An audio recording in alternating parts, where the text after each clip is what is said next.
오늘 말씀의 제목, 믿음의 수위를 높여야 합니다. 믿음의 수위를 높여야 합니다. 라는 말씀의 제목으로 하나님의 말씀 전하겠습니다. 중국 지하교회의 대표적인 그런 리더였고 또 신학자 중에 한 분이었던 이 워치만 리, 이 분에 대해서 여러분 많이 들어보셨을 거예요. 물론 신학적으로 여러 가지 좀 이슈도 있고 그렇지만 참 귀한 분입니다. 어려운 시기에 이 복음의 불꽃을 정말 계속해서 횃불을 들고 중국의 복음화를 위해서 모든 것을 다 거셨던 귀한 분이죠. 그분의 꿈 이야기가 유명한 꿈이 있는데, 이분이 문화혁명 당시에 공산당 치하에서 정말 말로도 할 수 없는 수많은 고초를 겪었습니다. 죽음의 위협은 말로도 할 수 없고요. 신체적인 학대와 또 여러 가지 그런 어려움들을 많이 겪었던 분입니다. 그렇게 고초를 겪던 중에 어느 날 꿈을 꾸게 되었어요. 배를 타는 꿈이었습니다. 계곡 사이로 길게 이렇게 긴 강을 따라서 배를 쭉 타고 가는 중이었는데 자기 앞에 암초가 나타난 것입니다. 어떻게 해야 될까요? 암초를 피해가든 어떻게 처리를 해야 되겠죠? 그런데 꿈속에서 워치만 리가 어떻게 기도를 했냐면, 하나님, 이 암초를 좀 제거해 주십시오. 이런 거죠. 하나님, 제가 지금 몸에 질병이 있습니다. 이 질병을 뽑아내 주십시오. 똑같은 기도의 내용일 것입니다. 여러분, 결국 이 기도를 하니까 하나님이 어떻게 하셨을까요? 꿈에서긴 하지만 바로 들어주셨어요. 암초를 제거해 주셨습니다. 뽑아내 주셨어요. 배를 또 타고 갑니다. 조금 가다 보니까 또 암초가 나오네요. 그래서 또 기도합니다. 역시 하나님께서 신실하십니다. 암초를 제거해 주셨어요. 여러 차례 나타나고 제거하고를 반복하던 끝에 결국은 이 워치만 리가 다음과 같은 마음의 감동이 돼서 기도를 드렸다고 해요. 기도의 내용이 좀 달라졌습니다. 뭐라고 기도했느냐? 하나님, 이 암초를 제거하는 것보다는 더 중요한 것이 생각났습니다. 강물의 수위를 높여주십시오. 강물의 수위를 높이기만 하면 제가 암초에 부딪히지 않고 계속해서 편안하게 이 여정을 갈 수 있을 것 같습니다. 암초는요, 여러분 그때그때 제거를 해야 됩니다. 그리고 이게 보통 일이 아니죠. 그런데 물의 수위가 한번 높아지면 배가 걸리는 법이 없습니다. 그런데 암초가 아무리 낮아도 여러분 물의 수위가 낮아지면 어떻게 될까요? 배가 스턱돼 버립니다. 더 이상 가지를 못해요. 좌초되는 것이죠. 수위가 낮아지는 순간 모든 것들이 엉망진창이 되고 배가 파산이 되고 마는 것입니다. 그래서 여러분 워치만 리는 이 수위를 높이는 이것을 믿음의 수위를 높이는 것이다, 이렇게 말을 합니다. 믿음의 수위가 높아지기만 하면 세상에 나에게 어떤 암초가 임하더라도 그것을 능히 거뜬히 너끈하게 내가 넘어갈 수 있다는 것입니다. 여러분, 저는 이 말에 굉장히 좋은 인사이트가 있다고 생각합니다. 우리 인생 가운데 수많은 암초들이 있어요. 그런데 우리가 기도할 때마다 어떻게 기도하죠? 그 암초를 좀 제거해 주십시오. 경제적인 문제를 이렇게 해결해 주시고, 건강의 질병의 문제를 해결해 주시고, 학교는 이렇게 해 주시고 저렇게 해 주시고, 자녀 문제는 수도 없이 많은 인생의 암초를 계속해서 제거해 달라고, 뽑아 달라고 기도만 하고 있어요. 그런데 워치만 리는 그렇게 말하지 않습니다. 믿음의 수위가 더 높아지고 훌쩍 높아지기만 하면 그 모든 암초들을 넉넉하게 넘어갈 수 있다. 여러분, 우리 인생의 성패를 좌우하는 것은 어떤 주어진 환경이나 상황이 아닙니다. 코로나가 주어졌기 때문에 내가 어찌할 바를 모르고 이 암초와 같은 이 전염병 사태 가운데 내가 넘어지는 게 아니라, 내가 어떤 수준의 믿음을 가졌는가에 따라서 모든 상황을 이기기도 하고 지기도 하는 것입니다. 아무리 환경이 척박해도요, 전염병이 창궐하고 건강에 문제가 있고 재정적인 문제가 있고 심각한 암초들이 있어서 내 삶의 조건들로 보면 아무리 불리해도 예수님을 향한 바른 믿음만 가지고 있으면 그 상황과 문제를 이겨낼 수 있다고요. 극복할 수 있다고요. 여러분, 이것이 바로 워치만 리가 말하는 믿음의 수위의 법칙입니다. 그런데 여러분, 반대로 우리가 아무리 좋은 조건 속에 살아도요, 믿음의 수위가 낮게 되면 어떻게 될까요? 조그만 일에도 넘어져요. 짜증냅니다. 불평해요. 시험에 빠집니다. 그리고 주저앉고 좌초되는 인생을 살아갈 수밖에 없는 것입니다. 환경과 조건이 아니에요. 우리 크리스찬은 특별히 이 믿음의 수위가 킵니다. 믿음의 수위를 이 시대 가운데 높이는 여러분과 제가 될 수 있게 되기를 축원합니다. 그렇기 때문에 우리의 삶을 풍성하게 만들려면 내 믿음의 수위를 날마다 점검하셔야 돼요. 한 번 구원받고 끝난 게 아닙니다. 예전에 수련회 부흥회 통해서 내가 은혜 받고 성경 통독 몇 년 전에 한 것으로 여러분 울고 먹으면 안 돼요. 여러분 오늘 나에게 주시는 이 믿음의 수위가 세상의 어떤 암초와 난관도 넘어설 수 있는 수위인지를 잘 점검하시고 하나님께 메어 달려 나가셔야 되는 것입니다. 그래야 계속해서 믿음이 성장하는 가운데 내 믿음의 수위가 높아져야 우리의 심령 가운데 예수님으로 가득한 수준이 넘쳐나야 삶의 내용이 달라지고 열매도 달라지고 어떤 일을 당해도 그 일을 기쁨으로 평강 가운데 승리하며 나아갈 수 있게 되는 것입니다. 오늘 본문에 보면 우리가 예수님을 정말 이 세상 가운데 내 삶 가운데 가장 존귀한 분으로 모시고 그분을 가장 가치 있는 내 삶의 주인으로 모시게 될 때 그분을 믿는 그 믿음의 수위를 높이기만 하면 어떠한 내가 난관과 역경을 이겨낼 수 있는지 그 부분을 소개하고 있는데요. 이 부분을 나누면서 함께 은혜를 나누고자 합니다. 첫 번째로 예수님을 믿는 이 믿음의 수위를 높이기만 하면 인생에 닥치는 어려움을 이길 수 있다라고 성경에서 말씀하고 있습니다. 인생에 닥치는 어떠한 어려움도 이겨낼 수 있습니다. 컨디션은 믿음의 수위가 반드시 높아져야 됩니다. 그래서 12절 말씀을 보시면 형제들아 내가 당한 일이 도리어 복음 전파의 진전이 된 줄을 너희가 알기를 원하노라. 여기서 내가 당한 일은 뭐죠? 바울이 지금 어디에서 빌립보서를 쓰고 있습니까? 로마의 감옥입니다. 로마의 감옥에 체포당하고 거기에 지금 투옥되어 있는 상태를 말을 하는 것입니다. 이것은 외적으로 보세요. 아유 복음 전하다 저렇게 됐네 찌찌찌. 여러분 이런 말이 나올 만하지 않겠어요? 자신의 삶을 보면서도 얼마나 한탄하겠어요. 내가 어떻게 살았는데 하나님 이러실 수 있습니까?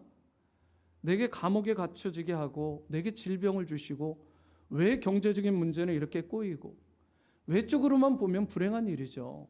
길이 막혔으니까 자기가 갇힌 신분이 되었으니까 자유롭게 다니던 신세가 그 사람이 어느 날 체포되어서 사슬에 매인 신세 감옥에 들어간다. 여러분 이게 정상적으로 보면 대단히 불행한 일이죠. 그런데 바울은 뭐라고 합니까? 자신이 당한 일, 자신이 지금 감옥에 갇힌 이 일마저 오히려 복음 전파의 진전이 되었다라는 다소 엉뚱한 발언을 하고 있어요. 세상 사람들의 이성과 합리성에 근거한다면 이건 말도 안 되는 고백입니다. 어떻게 내가 감옥에 갇힌 것이 복음 전파의 진전이 되겠어요? 내가 하루라도 빨리 나가야지. 어떻게 여기 갇혀 있냐고 불평하고 원망하고 땅을 치며 통곡할 만한 일인데 그는 이렇게 고백합니다. 내가 갇힌 것, 내가 당한 이 모든 일이 복음의 진전이 되었다. 그런데 여기서 진전이라는 단어는 영어로 보면 progress라는 단어입니다. 여러분 이 progress라는 단어 또는 advance라는 단어는 사실 원어적인 의미로 군대 용어예요. 군대 용어.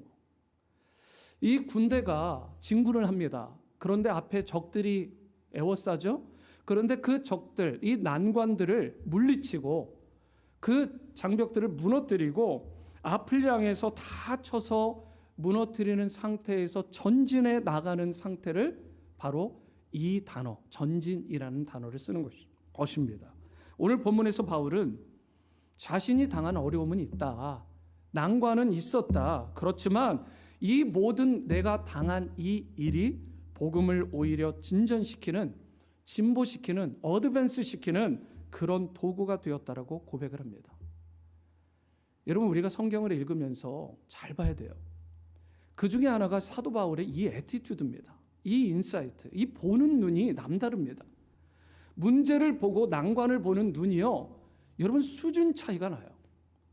얼마나 믿음의 수위가 높은지 자기에게 닥친 이 어려움이 있으면 일반적으로 누구나 힘들어하잖아요. 짜증을 냅니다. 상황이 나쁘다고 입버릇처럼 입에서 불평을 쏟아내요. 그런데 바울은 이런 관념, 이런 통념을 완전히 깨뜨리는 발언을 하는 거예요. 그게 바로 믿음의 수위가 높아진 자의 믿음의 발언이죠. 어떤 발언을 해요? 내가 당한 일이, 그 어려운 일이 복음을 오히려 전진시키고 진보시키는 엄청난 일을 하고 있다. 여러분, 좀 더 구체적인 내용이 13절과 14절에 나와 있어요. 이러므로 나의 매임이 그리스도 예수 안에서 모든 시위대 안과 그 밖의 모든 사람에게 나타났으니 형제 중 다수가 나의 매임으로 말미암아 주 안에서 신뢰함으로 어떻게 해요? 겁 없이 하나님의 말씀을 더욱 담대히 전하게 되었다. 누군가가 갇혔는데 그 사람이 당시 기독교의 최고 리더입니다. 이방인들의 사도였어요. 이 사람이 감옥에 갇혔으면 더 낙심되고 모든 것이 다 멈춰서고 두려움에 벌벌 떨면서 집에 갇혀 있어야 돼요. 집에 숨어 있어야 맞아요. 그런데 뭐라고 하고 있습니까? 겁 없이 하나님의 말씀을 그들이 더욱 담대히 전했답니다. 여러분, 이게 신자의 삶입니다. 이게 크리스찬의 삶이에요.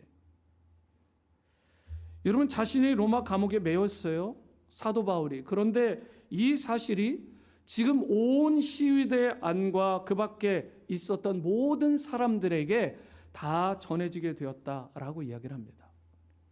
여기서 시위대라는 단어가 나오는데 여러분, 바로 로마 황실을 지키는 호위 군대를 말하는 것입니다. 역사적으로 보면 로마의 초대 황제가 아우구스투스입니다. 아우구스티누스라는 유명한 신학자가 있는데 이 사람은 아우구스투스예요. 로마의 초대 황제인 아우구스투스가 처음에 이 황제가 되면서 로마의 군대가 그 당시 최고 가는 정예 군대입니다. 근데 그 중에서도 10,000명을 뽑습니다. 10,000명을 뽑아서 자기를 중심으로 이 황실을 호위하는 그런 호위 군대로 특별하게 지정을 합니다. 이것이 바로 이 시위대의 시초가 된 거예요. 역사의 시발점입니다. 그런데 처음에는 이 시위대가 가드 역할을 주로 했었죠. 왕실을 지키고 가드 역할을 했습니다. 그런데 그 일만 한 게 아니에요. 이 황실의 시위대가 나중에는 어떤 일을 했냐면 왕실의 깊숙한 이 정치적인 부분 그리고 황실에 대한 부분까지 좌지우지하는 막강한 영향력을 행사하게 됩니다. 대표적인 것이 무엇이냐면 왕이 옹립되고 세워지는 일에 이들이 입김을 발하게 돼요. 군사적인 힘을 바탕으로 저들이 킹메이커의 역할을 감당하게 된 것입니다. 이게 무슨 말이에요? 시위대가 단순한 보초가 아닙니다. 그들은 그 당시 로마의 그 황실에 뿐만 아니라 로마 전체의 핵심부, 중심부에 있는 정말 노른자에 해당하는 초고급 인력이었던 것입니다. 여러분, 이 시위대, 그런데 지금 사도 바울이 어디에 있다고요? 이 궁궐 안에 있는 이 로마의 핵심부가 되는 황실 안에 있는 시위대들 안에 감옥에 갇혀 있는 것입니다. 최고가는 탑 지도자들, 그런 킹메이커의 역할까지 감당하는 사람들 사이에서 지금 있게 된 거예요. 여러분, 사도행전의 말씀에 따르면 예루살렘에서 이 사도 바울이 많은 사람들의 만류에도 불구하고 예루살렘으로 갔다가 잡힙니다. 그리고 체포가 되죠. 그리고 어디로 갑니까? 가이사랴로 갑니다. 가이사랴는 그 당시에 로마의 총독부가 있던 곳이에요. 그런데 거기에서 그 당시 로마의 총독에 해당하는 베스도에게 신문을 받게 됩니다. 재판을 받는데 사도 바울이 가만 보니까 이 사람이 좀 이상해요. 마음에 뭔가가 들지 않는 거예요. 그때 이 사도 바울이 호소를 합니다. 상소를 해요. 나는 베스도에게 받지 않고 직접 로마의 황제 시저, 이 가이사에게 받겠다라고 항소를 합니다. 여러분, 이 당시에 로마의 시민이 항소를 하게 되면, 내가 특별히 시저에게 재판을 받겠다라고 로마의 이 시리즌이 항소를 하게 되면 반드시 황제가 이 재판을 진행하게 되어 있어요. 그래서 가이사랴에서 이제 호송이 되어서 어디로 갑니까? 오늘 지금 이 본문에 지금 현장이 되고 있는 이 글을 쓰고 있는 로마의 감옥 시위대 뜰 안에 갇히게 된 것입니다. 여러분, 이것이 우연일까요? 정상적인 방법으로 하면 이룰 수 없는 일을 이 사람이 로마의 핵심부에 들어가는 이 시위대 안에 있는 감옥에 들어가면서 여러분, 복음이 엄청난 진보를 이루고 있다라고 그가 입술로 고백하고 있는 것입니다. 여러분, 이 당시에 예전에도 제가 말씀을 드렸지만 시위대 군사 입장에서 보면 자기들은 이 로마의 이 사람들로서 탑 리더들로서 이 죄수에 불과한 바울을 내가 지금 지키고 있다, 죄수를 내가 보고 있다라고 말할지 몰라요. 그런데 사도 바울은 뭐라고 하고 있냐면 이 기회를 내가 복음을 전하는, 복음을 진보시키는 기회로 삼고 있다, 이렇게 얘기하고 있어요. 여러분, 누가 누구를 이용하는 것 같으세요? 지금 사도 바울이 오히려 이 로마의 시위대들을 좌지우지하고 있는 것입니다. 영적인 것으로 보면. 여러분, 바울이요, 어떤 이 시위대가 시프트에 따라서 2시간이나 4시간마다 척척척 움직입니다. 보초가 교대가 바뀌잖아요. 길면 6시간 정도 돼서 계속 보초가 바뀌는데, 바뀔 때마다 여러분, 보초를 서신 분들은 알겠지만 이것만큼 지루한 게 있습니까? 정말 지루해도 이렇게 지루한 게 없잖아요. 그런데 그 따분하고 지루한 시간에 사도 바울이 말을 거는 거예요. 그것도 시위대는요, 대부분 젊은 최정예 부대입니다. 얼마나 고향이 그립겠어요. 아빠 엄마가 얼마나 보고 싶겠어요. 고향은 어디냐, 아버지 어머니는 살아계시냐, 그때 간제는 언제냐, 그런 이야기를 묻다가 그들의 마음이 이렇게 점점 열리기 시작하고 어느 날 좀 감동적인 이야기가 좀 관계가 깊어져서 터치를 하면 그냥 울음도 흘리게 되고, 그렇게 좀 시간을 보내다가 이런 좀 깊은 다음 단계의 질문을 하게 돼요. 너는 산다는 게 뭐라고 생각하냐? 우리가 죽은 이후에는 어디에 간다라고 생각하냐? 그런데 내가 아는, 내가 만난 참 좋은 분이 있다. 이분이 예수님이라는 분인데 이분에 대한 스토리를 내가 들려줄까? 라고 하면서 복음을 전하고 예수님을 소개하는 거예요. 여러분, 이 일로 말미암아 2년 동안, 무려 이태 동안 이렇게 시위대의 시프트가 착 바뀌고, 또 다음 하면 또 바뀌고, 다음 하면 또 바뀌고, 그 바뀌는 사람들마다 이 프레시한 복음, 신선한 주님의 복음을 계속해서 전하는 것입니다.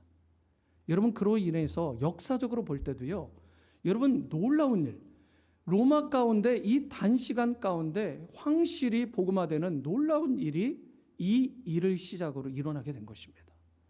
여러분, 이 일은 결코 우연이 아닙니다. 아마도 빌립보 성도들은, 이 빌립보 수신인들은 그렇게 생각했을 거예요. 바울 사도께서 정말 건강은 상하지 않을지, 어려움은 없을지, 추위에 너무 힘들어하시진 않을지 너무나 염려가 되었을지 모릅니다. 그런데 바울은 이렇게 지금 말하고 있어요. 12절, 내가 당한 일이 도리어 복음 전파에 진전이 된 줄을 너희가 깊이 알기를 원한다. 여러분, 우리의 삶 가운데 예수님께서 이 사도 바울처럼 내 인생에 예수님을 가장 존귀한 분으로 정말 최고의 가치로 모셔드리게 되면 우리에게도 사도 바울과 같은 역사가 일어날 수 있습니다. 우리가 당하는 어려움들, 그 어려움이 그냥 어려움이 되지 않게 돼요. 우리가 당하는 시험이나 불행이 그냥 단순한 시험이나 불행으로 끝나지 않습니다. 예수님을 존귀하게 여기고 믿음의 수위가 높아지게 되면 여러분, 이런 모든 것들이 달라지게 돼요. 저와 여러분들이 예수님을 여러분 인생의 최고의 가치로 모시고 그렇게 살아가게 되면 어떤 인생에 닥치는 어려움도 난관도 넘어서게 되고 우리가 그 가운데 승리하며 넉넉히 우리가 기쁨 가운데 살아가게 되는 것입니다. 저는 바라기로 저와 여러분들 믿음의 수위가, 그 레벨이 사도 바울과 같이 높아져서 자기에게 당하는 이 어려움마저 정말 내가 감당하는 정도가 아니라 다른 사람들을 살리고 회복할 수 있는 그런 영적인 레벨의 사람까지 올라가는 은혜가 있게 되기를 주님의 이름으로 축원합니다. 두 번째는 우리 믿음의 수위가 이 사도 바울처럼 높아지게 되면 인간관계에서 오는 어떠한 상처와 아픔도 능히 이겨낼 수 있다는 것입니다. 인간관계에서 오는 상처와 아픔을 극복할 수 있다. 본문 15절 말씀을 보시기 바랍니다. 어떤 이들은 투기와 분쟁으로, 어떤 이들은 착한 뜻으로 그리스도를 전파하나니 라고 말을 하고 있어요. 여러분, 사도 바울의 매임이 복음 전파의 기회가 그로 말미암아 생겼대요. 사도 바울이 갇혔는데 오히려 복음 전파의 기회는 많이 생겼다라는 거예요. 굉장한 역설인데 여기에 놀라운 영적인 법칙이 있죠. 이때 여러분 복음을 전파하긴 하는데 전파하는 부류가 두 가지가 있답니다. 한 부류는 성경에 보니까 투기와 분쟁으로, 투기와 다툼과 싸움으로 그리스도를 전파한대요. 결코 우리가 해서는 본받아서는 안 될 부류죠. 두 번째 부류는 열심을 내는데 그 복음을 전파함에 있어서 착한 뜻으로 그것을 전하고 열심을 내는 부류가 있답니다. 복음을 전하는데 뭐 그렇게 두 파로 나뉠까 하는데 성경은 그렇게 이미 진단하고 있어요. 당시 로마 교회는요, 바울이 세운 교회는 아니었지만 많은 성도들이, 많은 사람들이 이 바울을 사랑하고 지지하고 그리고 그를 따랐습니다. 그런데 이렇게 바울을 지지하고 따르고 서포트하는 사람이 있는가 반면에 반대로 그를 투기하고 그를 질투하고 그를 거스르고 대적하는 부류가 로마 교회 안에 동시에 존재했다는 것입니다. 그런데 사도 바울이 감옥에 갇히고 나니까 어떻게 되는 거예요? 여러분, 원래 마음이 좋고 선했던 사람들은 착한 뜻으로 어떻게든 사도 바울을 돕고 그가 어려운 것을 수종들고 또 동시에 그의 그 헌신과 희생과 순교자적인 그 마음을 본받아서 자기네들이 착한 뜻으로 열정을 내는 거예요. 반면에 투기와 분쟁으로 하는 자들은 어떻게 했느냐? 이번 기회에 사도 바울을 밀어내고 우리가 헤게모니, 이 권력과 이 주도권을 잡자, 이렇게 본 것입니다. 에이, 교회 안에 목사님 그런 일이 있겠습니까? 라고 말할지 모르지만 예나 지금이나 있을 수 있습니다. 여러분, 인간적인 열심을 가지고 열심을 내는 것, 이렇게 위험할 수 있어요. 결코 우리가 본받아서는 안 되는 부분입니다. 여러분, 열심을 내긴 내는데 동기가 잘못됐다는 거죠. 그 마음의 동기가 삐뚤어지니까 열매 맺는 것도 좋지 않겠죠. 그런데 성경에서는 이들을 투기와 분쟁하는 자, 그 투기와 분쟁하는 자로서 그리스도를 전한다라고 이야기를 합니다. 사실 사도 바울 입장에서 보면 마음이 얼마나 쓰라리겠어요. 얼마나 아프고 고통스럽겠습니까? 자신이 그렇게도 사랑하고 애를 쓰고 모든 것들을 쏟아붓는 이 로마 교회의 성도들인데 그 성도들 가운데 일부가 들고 일어나서 자기를 대적하고 자기를 고통스럽게 하고 심지어 핍박까지 하는 것입니다. 사실 로마의 감옥에 갇혀서 시위대들에 갇혀서 외부 로마 군인들로부터 핍박을 받는 것, 외적인 압박은 그래도 그럭저럭 이길만 한데 여러분, 가장 고통스러운 게 뭘 것 같으세요? 내부에서 이렇게 지지고 볶고 반대하고 핍박하고 교회가 갈라지는 모습에 사도 바울이 얼마나 마음이 찢어지겠습니까? 여러분, 그런데 이와 같이 사도 바울을 반대하고요, 그 등에다가 비수를 꽂는 행위를 하는 이 자들이 열심을 내고 있답니다. 그 열심으로, 인간적인 열심과 투기로 복음을 전하고 있대요. 그런데도 불구하고 사도 바울의 마음이 인간적으로는 아플 수 있는데도 불구하고 18절 말씀에 뭐라고 하고 있습니까? 함께 읽겠습니다. 18절 시작. 그러면 무엇이뇨? 외모로 하나 참으로 하나 무슨 방도라 하든지 전파되는 것은 그리스도니 이로써 내가 기뻐하고 또한 기뻐하리라. 좀 심하게 얘기해서 정상이 아니에요. 여러분, 이거 사람의 수준이 아닙니다. 믿음의 수위, 그 신앙의 레벨이 얼마나 대단한지. 여러분, 사도 바울은요, 예수님으로 가득했던 인물이에요. 오렌지를 쥐어짜면 오렌지가 나오잖아요. 사도 바울을 쥐어짜면 뭐가 나올까? 제가 묵상을 해보니까 예수님밖에 나올 게 없어요. 여러분, 사도 바울을 짜면 복음만 나오는 거예요. 그가 자랑했던 건 예수 그리스도의 십자가 죽으심과 부활의 복음이었습니다. 날마다 예수님을 자랑했어요. 날마다 생각하는 게 오직 예수 그리스도, 오직 복음. 여러분, 그로 인해서 이 바울은요, 지금 전해지는 이들, 자신을 거스르든 자신을 지지하든 그거 상관치 않습니다. 그로 말미암아 편만하게 전해지고 왕성하게 전해지는 예수 그리스도의 복음만 흥왕하다면 자기는 어떻게 돼도 상관없다라는 것입니다. 오직 복음이에요. 여러분과 저에게 이러한 수준의 믿음의 신앙, 이 레벨, 이런 정도의 믿음의 수위가 있게 되면 여러분 감당하지 못할 것이 없습니다. 우리가 마지막 눈을 감는 순간, 여러분 이 세상을 떠나고 주님 품에 안기는 순간 신자로서 이 정도 신앙의 레벨은 되어야 되지 않겠습니까? 내가 사나 죽으나 주님만 존귀하게 되게 하려 함이라. 여러분 살든지 죽든지 상관이 없는 거예요. 오직 예수 그리스도의 이름만 존귀하게 되면, 그분만 높아지면, 여러분 인간관계라는 게 참 힘들죠. 그런데 여러분 비행기를 타고 가다가 위에서 보면, 전에도 한번 말씀드렸지만 저는 좀 즐겨보는 편입니다. 거의 내려올 때 정도 되면 참 재밌어요. 내려다 보면 이 큰 건물, 뭐 공장 부지 같이 생긴 것도 그렇고요. 여러분 자동차 같은 건 정말 손톱보다도 작게 보이고요. 사람은 아예 보이지도 않아요. 걸어 다니는 게. 평상시 이렇게 잘 보이다가도. 그렇게 큰 공장 부지도요. 소위 정말 손가락 마디만 할까요? 아주 작게 보입니다.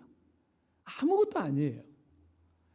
여러분 우리가 정말 높은 곳에 보면 이 낮은 곳에 있는, 아래에 있는 것들 보면 아무것도 아닙니다.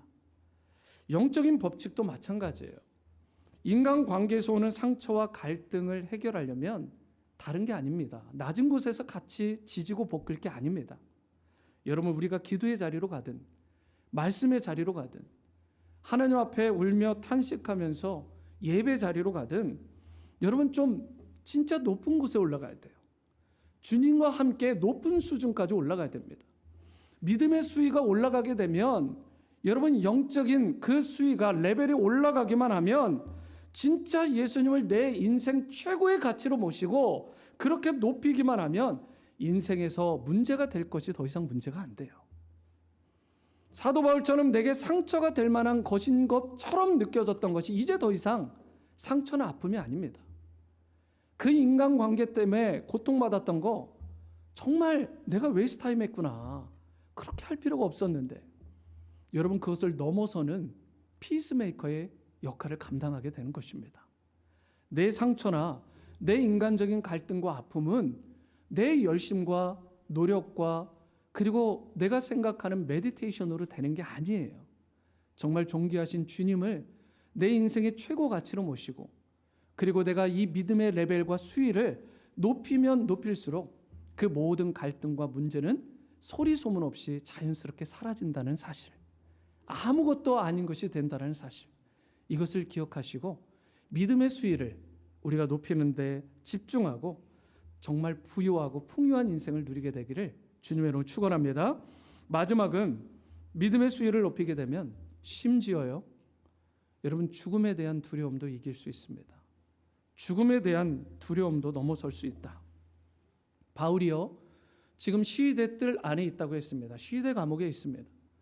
그런데 나름대로 자유함이 있다고 했어요. 다른 감옥보다는 좀 나은 상황이에요. 그런데 그렇다고 해서 죽음에 대한 두려움, 죽음에 대한 이 위기로부터 이 바울이 자유로워졌냐? 이건 아닙니다. 왜 그러냐면 지금 누구에게 상소를 했죠? 바로 시저, 로마의 황제에게 상소를 한 것입니다. 그러면 재판을 누가 해요? 황제가 하잖아요. 여러분 역사적으로 보면 또 영화를 통해서 다 보면 아시잖아요. 네로 같은 황제는 어땠습니까? 이 사람은 정말 사이코예요. 로마에다가 전체에다 그냥 불을 질러버려요. 그리고 아무 잘못도 없는 유대인들에게다 다 덮어씌우고요. 그 사람들을 막 죽이기 시작합니다. 괴롭게 하는 거예요. 사이코죠. 여러분 재판을 하는데 어떤 황제들은 바르게 할 수 있어요. 그런데 이상한 황제를 만나게 되면 한순간에 그날 아침에 아내하고 싸웠어요. 뭐 좀 이렇게 다툼이 있었어. 마음이 안 좋아요. 재판 자리에 딱 앉아가지고 보지도 않아요. 손을 그냥 내립니다. 그러면 끝나는 거예요. 그 자리에서 즉결 심판입니다. 죽는 것입니다.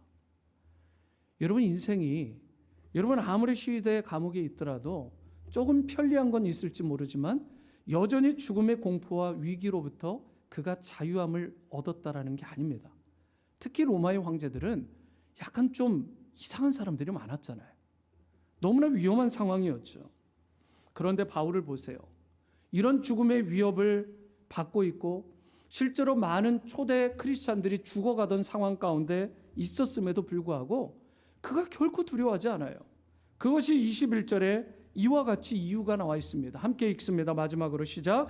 이는 내게 사는 것이 그리스도니 죽는 것도 유익함이라.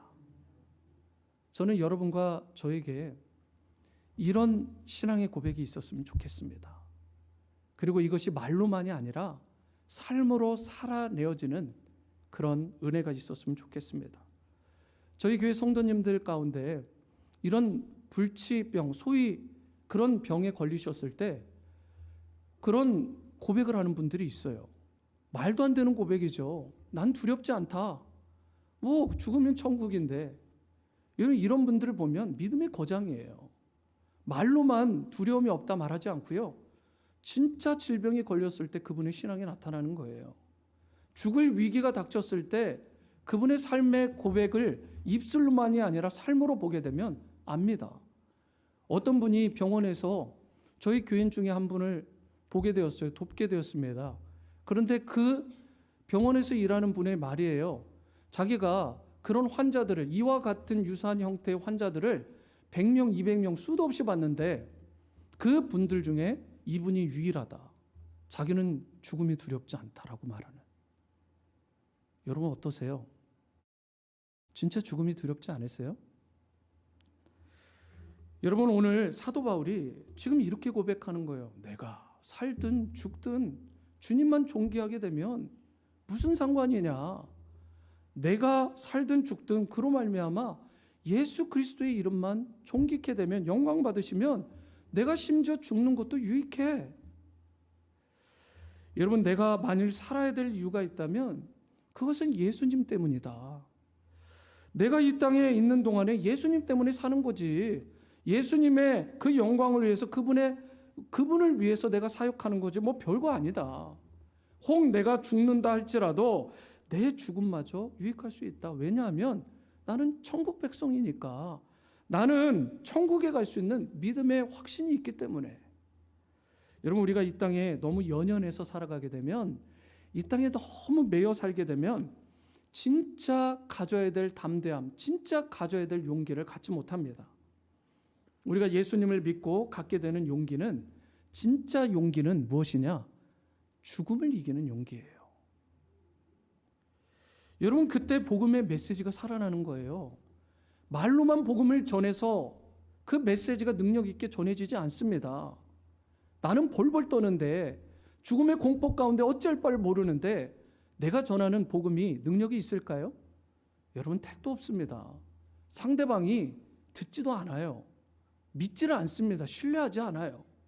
자기도 두려움의 문제를 해결하지 못했는데, 죽음의 공포를 해결하지 못했는데 그가 전하는 십자가의 죽으심과 부활의 복음이라는 거, 여러분 이게 복음입니까? 여러분 결국 우리가 믿고 있는, 그래서 갖게 되는 이 최고의 용기는 죽음을 이기는 용기. 이 용기가 있을 때 복음의 메시지가 강력하게 전해지는 거예요. 현재 카톨릭 교황은 아시는 것처럼 프란치스코 교황입니다. 여러분 지난 10월 22일에 AP나 워싱턴 포스트, 또 BBC에서 보니까 또 이분이 또 말실수했구나. 결국은 인간이 최고의 리더로 있는 단체는 한계가 있구나. 이 카톨릭은 로마 말이 이퀄 성경입니다. 여러분 이런 데가 어디 있어요? 이 사람은 치매 안 걸리나요? 여러분 실수할 수 있죠. 그런데 이 사람이 생각하는 철학이나 사상이나 경험에 기반한 것이 잘못돼서 지옥은 없다, 이러면 어떻게 하시겠어요? 여러분 이 사람이 어떤 이야기를 했다라고 방송에 나왔냐면, 동성 커플이 법적으로 보장받아야 된다. 게이와 레즈비언과 같은 동성 커플이 결혼하는 이 결혼의 부부관계를 보장해야 된다는 입장을 이 프란치스코 교황이 공개적으로 밝혔다라고 신문에서 대서특필을 했습니다. 올 게 왔구나. 저는 이렇게 생각을 했어요.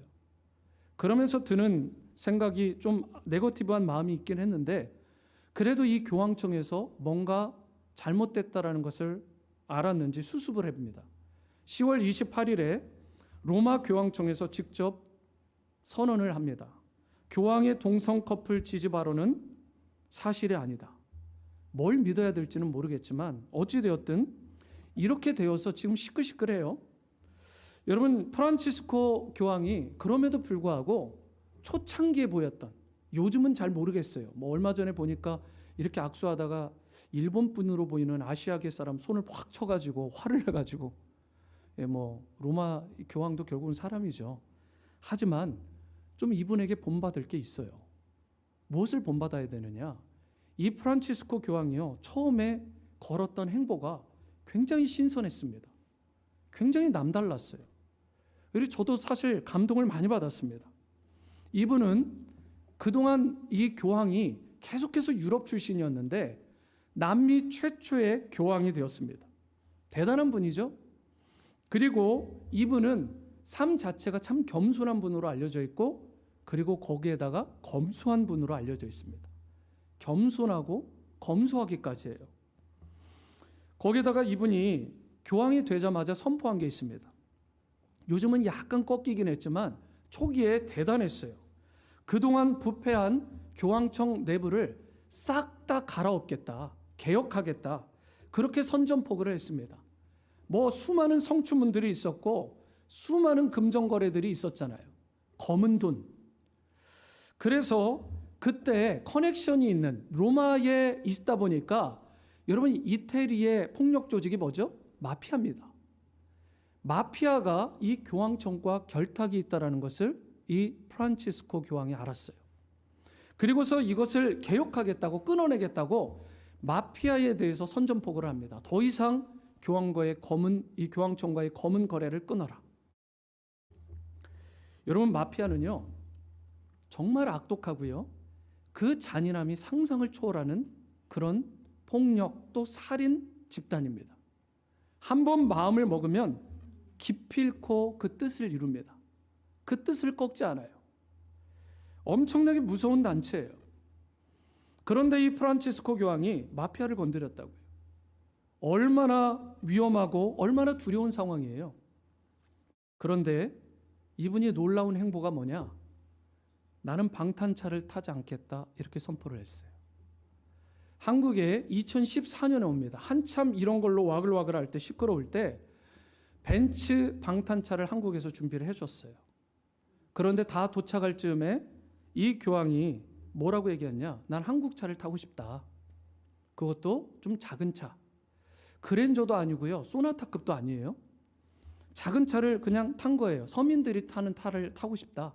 그러면서 탄 차가 기아차 소울입니다. 박스형 작은 거. 여러분, 사실 언제 어디서든 총알이 빗발쳐서 자기 심장에 꽂힐 수 있는 상황이에요. 그런데도 불구하고 방탄차를 타지 않고요, 자기는 일반 차를 타겠다라고 말하고 카퍼레이드도 종종 하는 이 행위가 무엇을 의미하는 걸까요, 여러분? 저는 그때 딱 깨달은 게 있습니다. 죽이면 죽겠다. 여러분, 만일 내가 가톨릭 교황으로 일하다가 총에 맞을 일이 있어? 그럼 맞아 죽지 뭐. 기꺼이 죽겠다. 여러분, 이런 적극적인 자세와 메시지를 그가 보여준 것입니다. 이게 뭘 의미하는 거예요? 죽음에 대한 두려움을 자기는 이겼다라고 말로만 한 게 아니라 행동으로 보여준 것입니다. 저는 그 기사를 접하면서 좀 마음이 좀 무거웠어요. 부끄럽기도 하고. 저를 좀 다시 돌아봤습니다. 내가 과연 정말 이런 용기가 있나? 내가 죽음의 이 두려움과 이 공포로부터 내가 완전하게 자유함을 받은 그런 죽음을 이긴 용기가 나에게 있는가? 그리고 나서 한국의 교계를 바라보게 됐습니다. 개신교 지도자 중에 이 교황처럼 말로만이 아니라 삶으로 이 죽음에 대한 부분들, 부활에 대한 소망을 실천하고 보여주는 분들이 있나? 예전에는 있었습니다. 예전엔 신사참배에 거부해서 자기 목숨을 걸던 분도 있었고, 공산 치하에서 총부리에 굴하지 않고요, 자기 목숨을 내어주신 분들이 있습니다. 그런데 요즘은 제가 떠올려 보는데 말로는 잘하시는 것 같아요.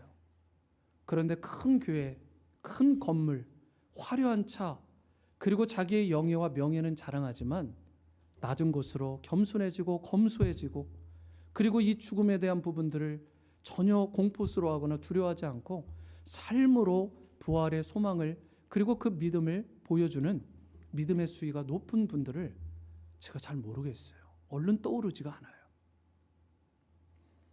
사랑하는 성도 여러분, 우리가 복음을 전하면서 그동안 개신교가 카톨릭 많이 비판해 왔습니다. 사실. 그리고 신학적으로 보고 성서학적으로 보더라도 비판할 것이 많아요. 잘못된 것이 있습니다. 그런데 여러분, 우리를 좀 점검해 보자고요. 우리가 복음을 아무리 외치고 복음의 논리를 완벽하게 짜서 개신교가 카톨릭보다 낫다라고 말을 해도, 만일 우리가 정작 죽음에 대한 문제를 넘어설 수 없다면 여러분과 제가 전하는 복음, 사람들에게 설득력이 있을까? 이게 매력이 있을까? 이게 진실된 메시지로 나갈 수 있을까?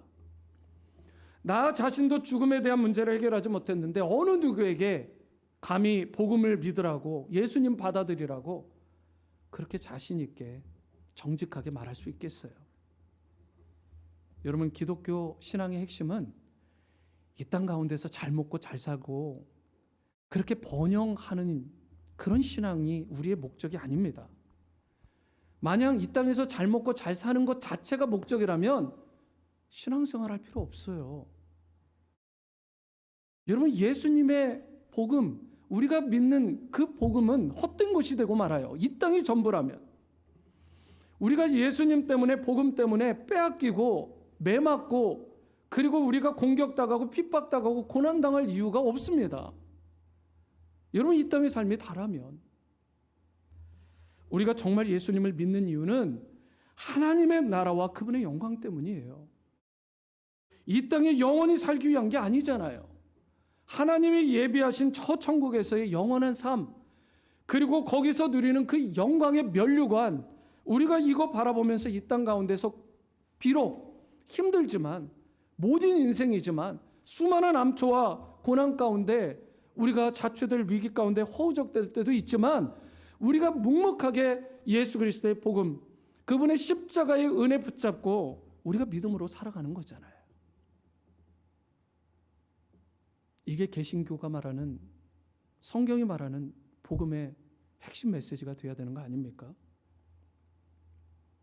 사랑하는 성도 여러분, 참 생명의 근원이 되시고 정말 모든 사망과 죽음의 권세를 이기신 예수님, 그분을 이 시간 우리가 정말 내 구원자로, 내 주님으로, 내 최고의 존귀한 분으로 모시고 그분만을 높이고 영광 돌리는 우리가 될 수 있게 되기를 바랍니다.